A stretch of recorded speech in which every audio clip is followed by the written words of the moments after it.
अभी तक का डेप्रिसिएशन का मोस्ट इंपॉर्टेंट क्वेश्चन होगा ये। आराम से ध्यान से देखेंगे कि डेप्रिसिएशन का क्वेश्चन अटेम्प्ट कैसे करना चाहिए। It is a long story, you have to break it, otherwise it is impossible to do depreciation. 3-3 साल का अकाउंट बना रहे हो एक साथ 10 मिनट के अंदर अंदर, तो कहानी ब्रेक करना आपका पहला ऑब्जेक्टिव रहेगा। तो बट पहले पूरा रीड करना, फिर ब्रेक करना स्टार्ट करेंगे। ध्यान से देखेंगे, वर्किंग नोट्स बनाने हद से ज्यादा जरूरी है, मैंडेटरी नहीं है, जरूरी मतलब एडवाइजेबल है। आपका क्वेश्चन बनना गलत होगा। Okay, on 1st April 2018, A Limited purchased the machinery for 2,40,000 and spent 10,000 on its erection installation. 1st April 2018 कौन से ईयर में लाई करता है, 17-18 या 18-19? पहला स्टेप यही देखना है आपके, वो कौन से फाइनेंशियल ईयर में लाई करता है, अदरवाइज आपकी प्रेजेंटेशन ही गलत हो जाएगी। तो 17-18 या 18-19? Be careful, 18-19। तो ये साथ साथ आप अपना जब क्वेश्चन रीड कर रहे होंगे तो लिखते जाएंगे। ठीक है जी। On 1st October 2018 an additional machinery costing 1 lakh was purchase, एक और मशीन खरीदी 1st October 2018। 1st October 2018 कहाँ लाई करता है, 17-18 या 18-19? ये भी कहाँ लाई करता है, 18-19। On 1st October 2020 the machine purchased on 1st April 2018 was sold। तो एक मशीन खरीदी 2018 अप्रैल 1, एक मशीन खरीदी अक्टूबर 1 2018, फिर 2020 में जाके एक मशीन बेच दी, कौन सी, जो अप्रैल 1 को खरीदी थी। अक्टूबर 20 कहाँ लाई करता है, कौन से फाइनेंशियल ईयर में, 2020-21? yes or no? And on the same date a new machine was purchased at a cost of 2 lakh। Okay, तो जल्दी से आपको क्या करना चाहिए, वर्किंग नोट। पहला, परचेज ऑफ मशीनरी, क्या क्या खरीदा आप कहानी पढ़ चुके हैं, M1 M2 M3, हाथ तेज तेज चलने चाहिए। M1 कब खरीदी, 1st April 2018, कहाँ पे आता है, 18-19 ब्रैकेट में ऐसे लिखना जैसे लिख रहा हूँ। कितने की खरीदी, 2,40,000 and spent 10,000 on it's installation, तो कितने की हुई, 2,50,000। M2 कब खरीदी, 1st October 2018, ये कहाँ पे आता है, ये भी आता है 18-19। 1st April 2000 1st October कितने की, 1 लाख की। अब M3 खरीदी, कब खरीदी, 1st October 2020, 1st October 2020। Speed तेज होनी चाहिए आपकी, 2020-21 कितनी खरीदी, 2 lakhs, 2 lakhs। अब इससे क्या होगा कि ऊपर की कहानी मुझे दोबारा नहीं पढ़नी पड़ेगी, 1 मिनट में मैंने दिख दिया कि अच्छा मेरी वो 3 मशीन खरीदी है, क्योंकि मुझे ईयर वाइज अकाउंट्स बनाने हैं। तो अगर कोई आइटम ही गलत ईयर में दिखा दिया तो पूरा बैलेंस ही गलत हो जाएगा ना, हर साल का। आपने खरीदी 18-19 में और दिखाई 19-20 में, तो जीरो हो गया। यस और no? So be very very careful कि डेट्स में गलती नहीं होनी चाहिए, डेट्स में गलती नहीं होनी चाहिए। तो पहला, परचेज ऑफ मशीनरी की डिटेल्स, सेल ऑफ मशीनरी की डिटेल्स, क्या बेचा, M1 बेचा, कब बेचा, 1st October 2020 को बेचा, कहाँ आता है ये, 2021 में, कितने का बेचा, was sold for 1,43,000। बस ये इंफॉर्मेशन कैरी कर लिया हमने, नीचे लिख लिया अलग से। ठीक है जी। रेट ऑफ डेप्रिसिएशन हाईलाइट कर दो, 5%, मेथड हाईलाइट कर दो, स्ट्रेट लाइन, और पीरियड कब एंड होता है वो हाईलाइट कर दो। कब एंड होता है, कुछ मेंशन नहीं है तो 31st मार्च मानेंगे, अगर कुछ मेंशन नहीं है तो फाइनेंशियल ईयर फॉलो होगा। अगर वो बोल रहा है कि कैलेंडर ईयर है, कैलेंडर ईयर क्या होता है, कैलेंडर ईयर होता है 1st Jan to 31st December। Financial year क्या होता है, फाइनेंशियल ईयर होता है 1st April to 31st March। कोई भी doubt?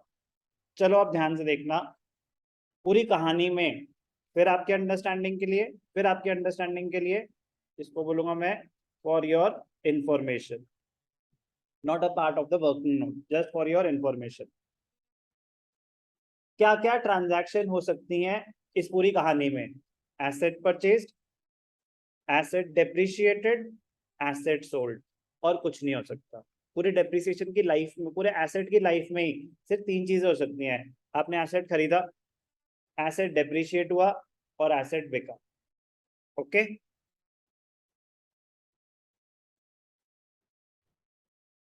When asset is purchased, तो जर्नल एंट्री क्या होती है? Asset account debited to bank account. हम सारी एंट्रीज इस चैप्टर में बैंक के थ्रू करेंगे।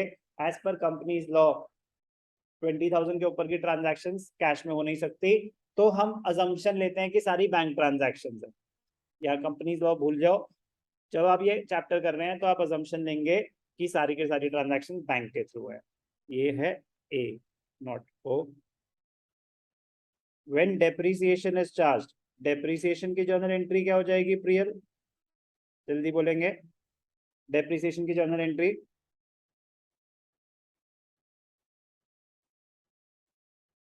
डेप्रिसिएशन अकाउंट डेबिटेड, अब तो गवर्नमेंट ने भी कह दिया, मास्क उतार लो। Depreciation account debited to, depreciation account debited to fixed asset. Depreciation is a non-cash transaction. Depreciation is a non-cash transaction. Asset account affect हो रहा है तभी तो मैं asset में दिखाऊंगा अभी। Depreciation to bank होता तो मैं किसी को पैसे दे रहा हूँ। Depreciation is a non-cash transaction. Depreciation account debited to fixed asset. कोई डाउट? कोई डाउट? थर्ड क्या है? Most important, when asset is sold, when asset is sold, तो जो पैसे आपको मिलेंगे बैंक अकाउंट डेबिट होगा। अगर आपका लॉस हुआ, अगर आपका लॉस हुआ तो profit and loss account debit होगा। जो एसेट बेचा, फिक्स्ड एसेट, जर्नल एंट्री के पॉइंट ऑफ व्यू से बात हो रही है, एसेट क्रेडिट होगा, एसेट गया ना। और अगर प्रॉफिट हुआ तो profit and loss account credit होगा, अगर प्रॉफिट हुआ। ये जर्नल एंट्री अभी लेजर में कैसे दिखाएंगे वो हम देख लेंगे। 3 ही ट्रांजैक्शन होंगे क्वेश्चन में, आप शुरू कर रहा। तो पहला ईयर कौन सा है? 18-19, ध्यान से देखेंगे। पहला ईयर क्या है? 18-19। इसमें फर्स्ट ईयर में ही अच्छी खासी ट्रांजैक्शन है, तो थोड़ा सा बड़ा कर देता हूँ। ओके, ध्यान से देखेंगे प्लीज। ईयर क्या है? 18-19। अगर कहानी से जुड़े रहेंगे, ये बहुत इजी, बहुत स्कोरिंग है। Lengthy, yes. Calculation based, yes. Concentration required, very high. Difficulty level average, not difficult. ध्यान से देखेंगे 18-19। April 1 to bank account. आप मल्टीपल मशीन खरीद रहे हैं तो आपको कैटेगराइज करना पड़ेगा M1, M2, M3। M1 खरीदी, इसमें भी 2 ट्रांजैक्शन थी, 240 एंड 10,000, तो इसके नीचे ब्रैकेट्स में दिखाएंगे 2,40,000 प्लस 10,000। आप 2 एंट्रीज पास कर सकते थे, machinery to bank, machinery to bank same date पे। आप ब्रैकेट्स में ऐसे भी दिखा सकते हो। एसेट खरीदा, मशीन खरीदी, कुछ और तो नहीं बोल रहा, मशीन। तो एंट्री क्या होती है? Machinery account debited to bank account. Question की रिक्वायरमेंट है show machinery account for first 4 financial years. तो हमें एसेट अकाउंट बनाना होगा 4 साल का। तो जर्नल एंट्रीज उन्होंने नहीं मांगी, तो जर्नल एंट्रीज आपको माइंड में सोचनी पड़ेगी। एसेट खरीदा, asset account debited to bank account, तो एसेट डेबिट हुआ टू बैंक अकाउंट। कोई डाउट? फिर इस साल में कुछ और हुआ क्या? 18-19 में यस, एक और एसेट खरीदा था। कब खरीदा था? 1 अक्टूबर, October 1 टू बैंक अकाउंट। क्या खरीदा? M2। कितने का खरीदा? 1 लाख, 1 लाख। नीचे वैसे हमने वो इन्फॉर्मेशन दे रखी है ना, तो आपको बार बार लिखनी है। 250 दिखा दिया, 1 लाख दिखा दिया। इस साल क्या कोई और एसेट खरीदा? नो। क्या इस साल कोई एसेट बिका? नो। अब हमें करनी है बुक्स क्लोज। बुक्स क्लोज करनी है तो उतने पीरियड की क्या निकालेंगे? डेप्रिसिएशन। क्या निकालेंगे? उतने पीरियड की डेप्रिसिएशन। तो ध्यान से देखेंगे, depreciation is calculated at the end of the year, March 31st। Entry क्या होती है? Depreciation account debited to fixed asset, depreciation account debited to fixed asset. तो एसेट की वैल्यू गिर रही है, तो क्रेडिट साइड पे क्या आ जाएगा, बाय डेप्रिसिएशन। ध्यान से देखना, very very important. Rate of depreciation is 5%, तो M1 की डेप्रिसिएशन क्या है, M1 की डेप्रिसिएशन है 2,50,000 का 5%। 1 अप्रैल को खरीदी है, 1 अप्रैल को खरीदी है तो पूरे साल की डेप्रिसिएशन लगेगी। 1 अप्रैल को खरीदी है तो पूरे साल की डेप्रिसिएशन लगेगी। 2,50,000 का 5%, 12,500। कोई डाउट? M2 की डेप्रिसिएशन, M2 की डेप्रिसिएशन, M2 1 लाख का एसेट है, 5% डेप्रिसिएशन है। 5% मतलब 5/100। आपने अक्टूबर में खरीदी है, तो अगर आपने एसेट अक्टूबर में खरीदा है तो उस पे अक्टूबर ऑनवर्ड्स डेप्रिसिएशन लगेगी या पूरे साल की लगेगी, अक्टूबर ऑनवर्ड्स लगेगी, 6 महीने की डेप्रिसिएशन लगेगी। 6/12, 1 लाख का 5%, 5,000, 5,000 का हाफ 2,500। कोई भी डाउट? कोई भी डाउट? आप ये इनर कॉलम में दिखा के बाहर टोटल भी दिखा सकते हैं एक साथ। अब जब बुक्स क्लोज होंगी March 31, तो आपके पास कितनी बाय बैलेंस कैरेट डाउन, कितनी मशीन बच गई? M1 आपने खरीदी थी 2,50,000 की, उस पे आज तक कितनी डेप्रिसिएशन लग गई? 12,500। तो उसकी वैल्यू क्या हो जाएगी? 2,37,500, 2,37,500। ये इनर कॉलम में हमने दिखा दिया। और M2 की वैल्यू क्या है? M2 की वैल्यू आपने खरीदी थी 1 लाख की, आपने खरीदी थी 1 लाख की, उस पे आज तक कितनी डेप्रिसिएशन लग गई? 2,500। तो अब उसकी वैल्यू क्या आ गई? 97,500। इसको हम क्या कर देंगे, ठीक। टोटल मेरे पास मशीन कितने की है? 237,500 प्लस 97,500। तो बेसिकली क्या होता है, एक एसेट की लाइफ में एसेट खरीदा, एसेट डेप्रिशिएट हुआ, और eight the end of the year उसका बैलेंस क्या रह गया, हमें हर साल ये दिखाना है। फर्स्ट ईयर में कोई भी डाउट? कैलकुलेशन में या प्रेजेंटेशन में एसेट का रूल क्या होता है? All increases are shown on the debit side, all decreases are shown on the credit side. तो जब जब एसेट खरीद रहे हैं तो वो एसेट के डेबिट साइड पे आएगा, जब एसेट बेच रहे हैं तो वो एसेट के क्रेडिट साइड पे आएगा, या डेप्रिशिएट हो रहा है तो भी एसेट के क्रेडिट साइड पे आएगा। कोई डाउट? अब 18-19 में और कुछ नहीं हुआ, 18-19 को क्लोज कर देंगे।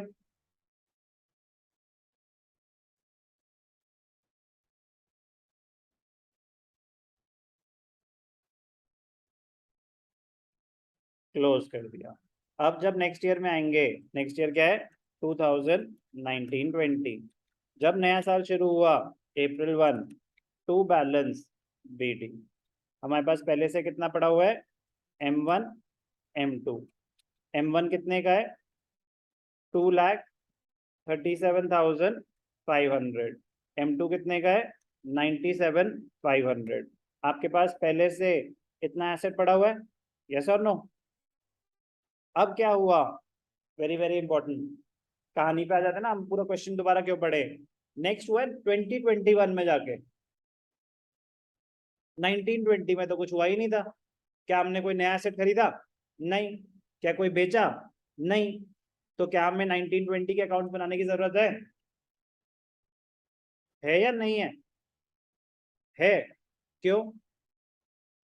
Very good. एसेट यूज तो हुआ होगा, आपने नया नहीं खरीदा, ओके, आपने बेचा नहीं, ओके, बट आपने एसेट यूज तो किया होगा, एसेट डेप्रिशिएट तो हुआ होगा उस साल। तो एसेट की लाइफ में 3 चीजें हो सकती हैं, asset purchased, asset depreciated, asset sold. तो 1920 में कुछ भी नहीं हुआ, सिर्फ डेप्रिसिएशन हुई है। तो हम यहाँ पे दिखाएंगे, क्योंकि अब जैसे डेप्रिसिएशन चार्ज होगी उस साल की, डेप्रिसिएशन टू मशीनरी अकाउंट किस डेट पे होगी? 31 मार्च 2020। तो वो तो 1920 में लाई करता है, तो वो 1920 के ईयर में ही आएगा। क्या आ जाएगा यहाँ पे? March 31 bye depreciation, bye depreciation. M1 straight line method है, तो 1 लाख का 2,50,000 का 5%, 12,500। मुझे दोबारा कैलकुलेट करने की जरूरत है? नो, ऊपर कर चुका हूँ। M2 1 लाख, अब पूरे साल यूज हुआ होगा, तो 1 लाख का 5%, 5,000। एक सेकंड। M1 M2, M1 की डेप्रिसिएशन 12,500, M2 की depreciation 5,000, total depreciation 17,500। Presentation better यही रहेगी, हम यहाँ पे भी यही दिखाएं, 12,500 और यहाँ पे क्या आया था 2,500, 2,500।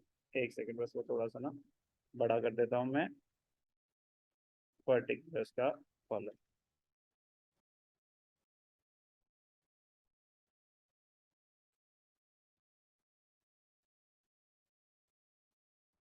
प्रेजेंटेशन अच्छी रहती है कि अगर मल्टीपल एसेट्स हैं तो आप इनर कॉलम में कैलकुलेशन करें, बाहर उसका टोटल दिखाएं, टोटल तो सेम ही रहेंगे।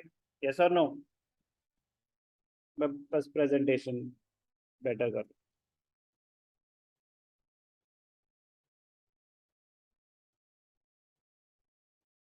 2,37,500, 97,500। ठीक है। जब सेकेंड ईयर स्टार्ट हुआ, सेकेंड ईयर क्या है 1920,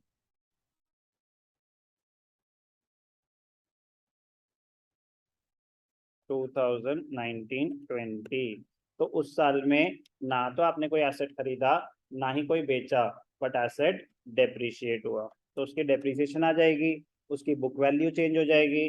कैसे दिखा देंगे? March 31st by balance carried down. M1 कितना, M2 कितना।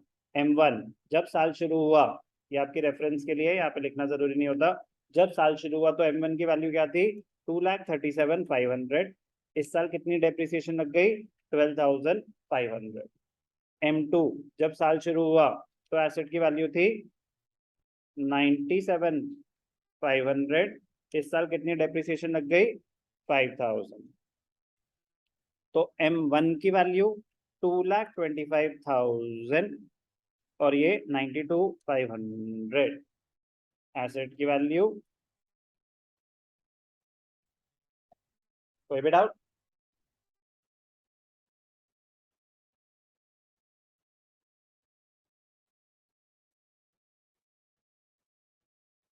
सेकेंड ईयर तक किसी को कोई भी डाउट? आप कुछ बोल रहे थे, क्लियर है?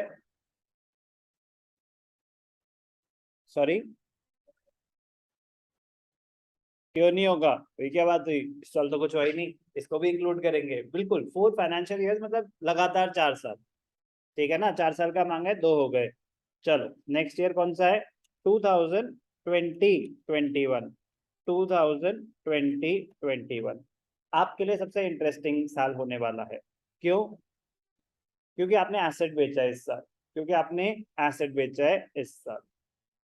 ध्यान से देखना, कब बेचा है? 1 अक्टूबर 2020 को। तो अभी तो पहले बैलेंसेस दिखाते हैं। April 1 by balance BD, M1 M2। M1 की वैल्यू 225, M2 की वैल्यू 92,500। हमारे पास इतना एसेट पड़ा हुआ है। अब क्या हुआ, ध्यान से देखेंगे, वेरी वेरी इंपॉर्टेंट पॉइंट। 1 अक्टूबर को आपने एसेट बेचा, तो जब आपने 1 अक्टूबर को एसेट बेचा तो आपको ये पता करना है, कोई भी एसेट बेचा उस पर प्रॉफिट हुआ या लॉस हुआ। सबसे इंटरेस्टिंग पार्ट ही पूरे क्वेश्चन का होगा, कैलकुलेशन ऑफ प्रॉफिट और लॉस। तो working note number 3, calculation of profit और loss on sale of machinery. कौन सी मशीन बेची? उन्होंने बताया था machinery purchase on 1 April 2018 M1 बेची। क्या बताया मैंने आपको? गेन और लॉस कैसे निकलता है? Sale value minus book value. अगर ये नेगेटिव आएगा तो मतलब आपका लॉस है। तो मतलब मेरे को दो इंफॉर्मेशन चाहिए, एक सेल वैल्यू और एक book value. Asset sold on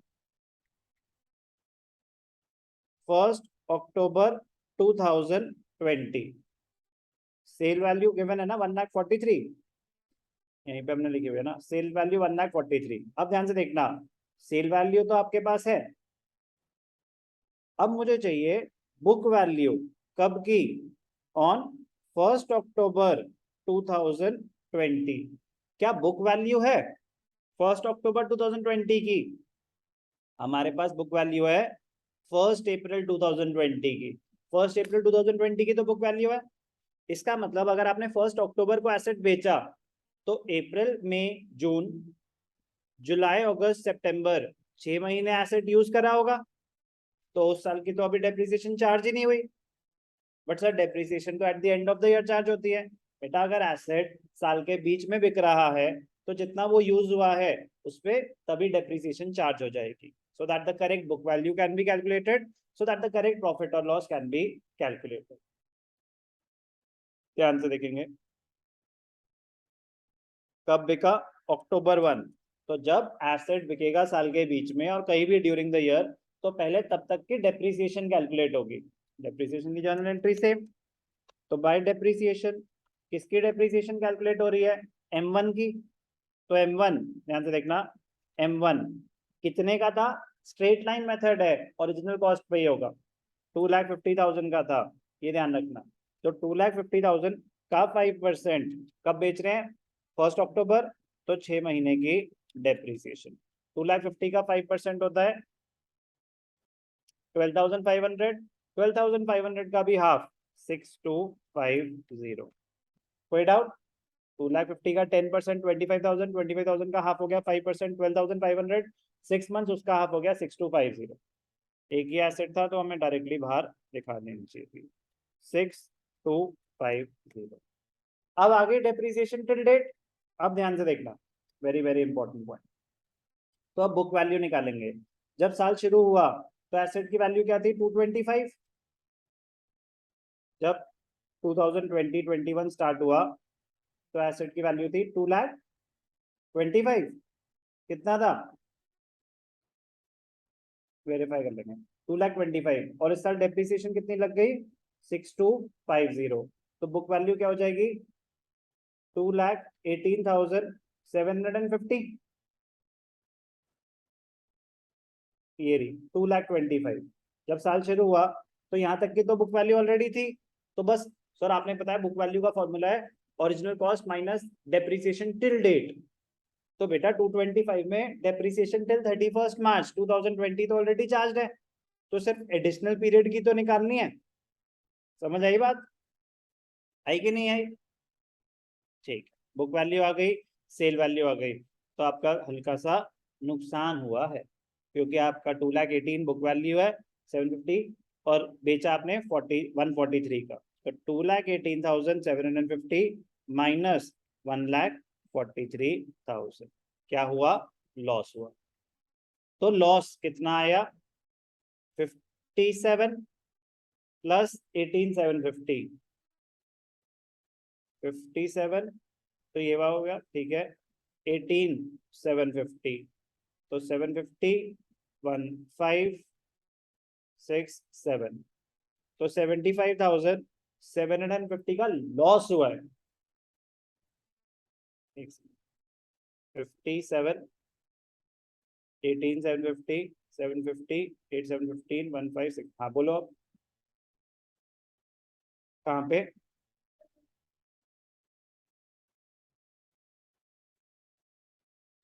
नहीं ये सही 6,250 है, 225 है ना, 19 होता तो ज्यादा हो जाता, ये ठीक है। और कोई डाउट अभी तक क्लियर है, कर लेना वेरीफाई, ठीक है ना। I feel this is correct, 18,624, ठीक है, ये भी ठीक है, ये भी ठीक है, ये भी ठीक है। लॉस हुआ 75,750, ये तो हो गई कैलकुलेशन। अब बात आएगी प्रेजेंटेशन, ध्यान से देखना, very very important point, presentation. जो आपने एसेट बेचा तो जर्नल एंट्री क्या होती है, bank account debited to asset, loss हुआ तो bank account debited, profit and loss account debited to asset, asset credit हो रहा है तो एसेट के क्रेडिट साइड पे ध्यान से देखेंगे, सही है, एसेट के क्रेडिट साइड पे आ जाएगा अक्टूबर 1, सबसे पहले आई डेप्रिसिएशन टिल डेट, फिर आती है सेल वैल्यू, क्या आएगा यहाँ पे, सेल वैल्यू ब्रैकेट्स में, सेल वैल्यू कितने का बेचा आपने, 1,43,000। सेम डेट क्या आ जाएगा, by profit and loss account.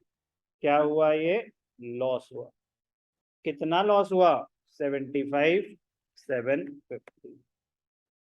कोई डाउट, समझ आई सारी कैलकुलेशन और प्रेजेंटेशन। तो जब एसेट बेचेंगे तो क्रेडिट साइड पे आएगा by bank account cell value, loss हुआ तो एसेट अकाउंट के क्रेडिट साइड पे आएगा by profit and loss account, और अगर प्रॉफिट हुआ होता तो एसेट अकाउंट के डेबिट साइड पे आ रहा होता टू प्रॉफिट एंड लॉस, क्योंकि जो लॉस है वो पीएनएल अकाउंट को डेबिट होता है और जो प्रॉफिट है वो पीएनएल अकाउंट को क्रेडिट होता है।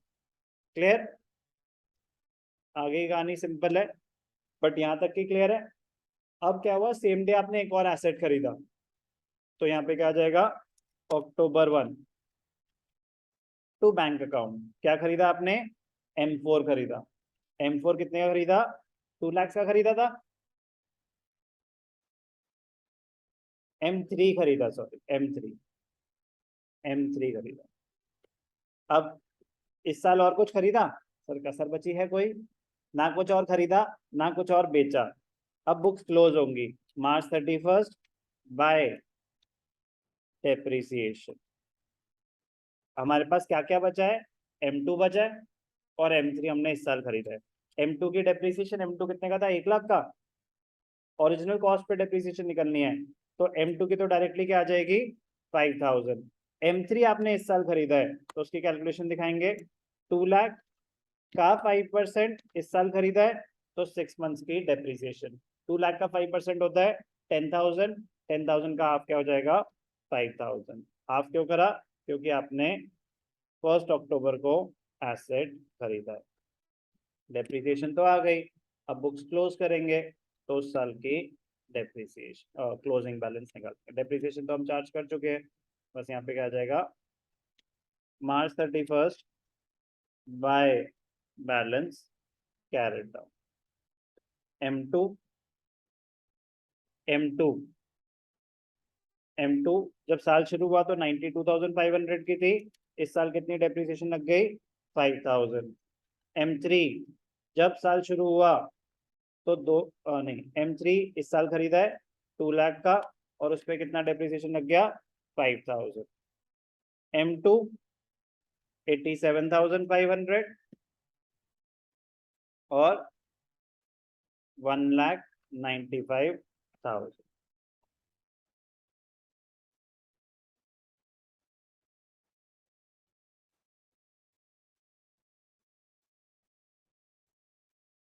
सेम सेम चीज हर साल रिपीट होगी बट ध्यान रखना है, सेल ऑफ द एसेट का जिस साल हो रही है उस साल थोड़ा एडिशनल कैलकुलेशन होगा, वरना क्या, opening balance, asset purchase, depreciation, closing balance. Sale आ गई तो opening balance, asset purchase, sale, depreciation, before sale, after sale, closing balance. आराम आराम से हो जाएगा, एक ही क्वेश्चन चल रहा है तब से, और ये नॉर्मल साइज है डेप्रिसिएशन का। तो समझ आया कि मैंने क्या बताया कि कंसंट्रेशन बहुत हाई लेवल की चाहिए होगी। क्या कोई कैलकुलेशन मुश्किल थी, बिल्कुल भी नहीं, कोई हाई लेवल ऑफ कैलकुलेशन नहीं है, बट डेट्स थोड़ी इधर हो गई, अमाउंट गलत हो जाएगा, रेट गलत हो गया, अमाउंट गलत हो जाएगा। तो बेसिकली आपको कंसंट्रेशन चाहिए, तो और कहानी ब्रेक करनी आनी चाहिए। 4 साल बोला था, अभी 3 हुए, 2021 22, बट सर और तो कुछ हुआ ही नहीं, एसेट यूज तो हुआ, तो वो दिखा देंगे बस। April 1 टू बैलेंस BD क्या है हमारे पास, M2 है, M3 है। M2 कितने का है, M2 87,500, M3 195, बैलेंस 282,500। क्या इस साल कुछ खरीदा बेचा, ना भैया। March 31 bye depreciation, depreciation M2 कितने का था, ओरिजिनल कॉस्ट है, straight line method, straight line method में depreciation is calculated every year on the original cost, तो 1 लाख का 5%, M3 2 लाख का था, 2 लाख का 5% 10,000।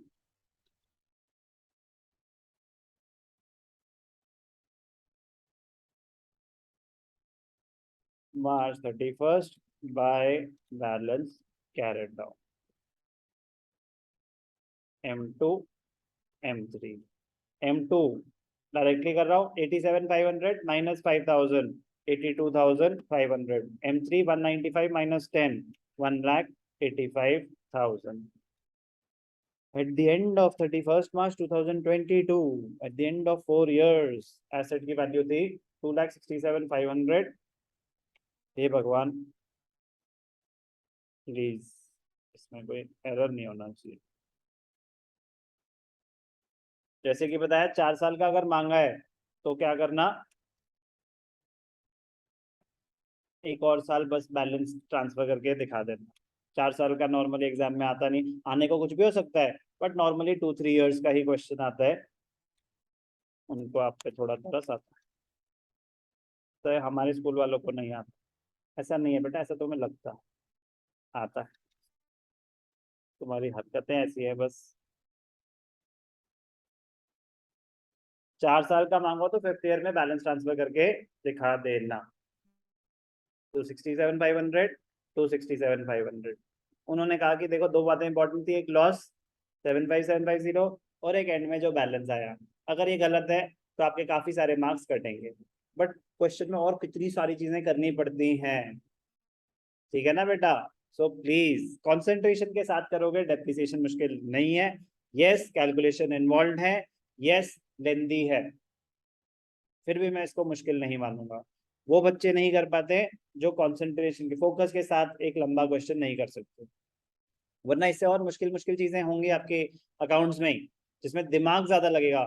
इसमें दिमाग नहीं, इसमें बस ध्यान रखना है मशीनरी कौन सी है, कब बेची, कब खरीदी, डेट्स का ध्यान रखना है। तो अगर आपको ये स्टोरी लिखनी आ गई आराम आराम, जो कि कोई मुश्किल काम है नो, आपको बस क्वेश्चन को ध्यान से अपनी कन्वीनियंस फॉर्म में लिखना है, कन्वीनियंट फॉर्म में लिखा जाएगा तो आपकी गलती होने के चांसेस, हम वर्किंग नोट सिर्फ इसलिए बनाते हैं ताकि हमारी गलती होने के चांसेस मिनिमाइज हो जाए, सिर्फ इसलिए। क्या करा मैंने, question number 7 of TS Grewal.